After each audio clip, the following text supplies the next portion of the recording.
بسم اللہ الرحمن الرحیم نحمدہ ونصلی ونسلم علی رسول الکریم وعلی آلہ طیبین و اصحابہ الطاہرین اما بعد۔ حضرات گرامی، 10 محرم الحرام کو جیسا کہ آپ جانتے ہیں کہ جیو نیوز نے نبی کریم صلی اللہ تعالیٰ علیہ وسلم کے خاکے جو ہیں چھاپے ہیں، تو یقیناً مسلمان، پوری دنیا کے مسلمان، خاص کر کے اہل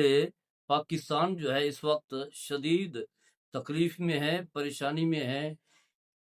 تو یہ ایک گستاخی ہے جو انہوں نے کی ہے، اور ہم دیکھتے ہیں اس سے پہلے جب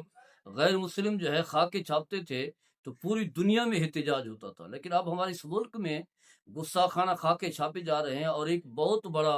چینل ہے جو کافی عرصے سے یہ کام کر رہا ہے، اور اس کی سازشیں ویسے بھی مخفی نہیں ہے۔ اسلام کے خلاف، اس ملک کے خلاف، مسلمانوں کے خلاف ان کی سازشیں جو ہے وہ جاری رہتی ہیں۔ مقصد ان کا ہے دولت کمانا۔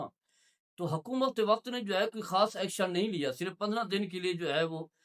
لائسنس جو ہے اس کا منسوخ کیا گیا ہے۔ عملی طور پر جو ہے مکمل پابندی جو ہے وہ لگانی چاہیے، تاکہ مسلمانوں کو، خاص کر کے اہل پاکستان کو پتہ چلے کہ ہمارے حکمران جو ہے کسی شخصیت کو، کسی ادارے کو، کسی فرد کو نہیں دیکھتے، ان کے سامنے رسول اللہ صلی اللہ تعالیٰ علیہ وسلم کی ذات، اہل بیت، صحابہ ہوں، جو دین ہے ان کی ذات جو ہے وہ اہمیت کی حامل ہے۔ اور ہم خود ہی کہتے ہیں یہ ملک جو ہے اسلام کے نام پر بنا، لیکن ہم دیکھتے ہیں کہ نہ عدالتیں ایکٹیو ہوئی ہیں، نہ ملک کے جو سربراہ ہیں، وزیر اعظم، وزیر اعلیٰ، یعنی جو بھی مقتدر طبقہ ہے، یا اسی طرح ملٹری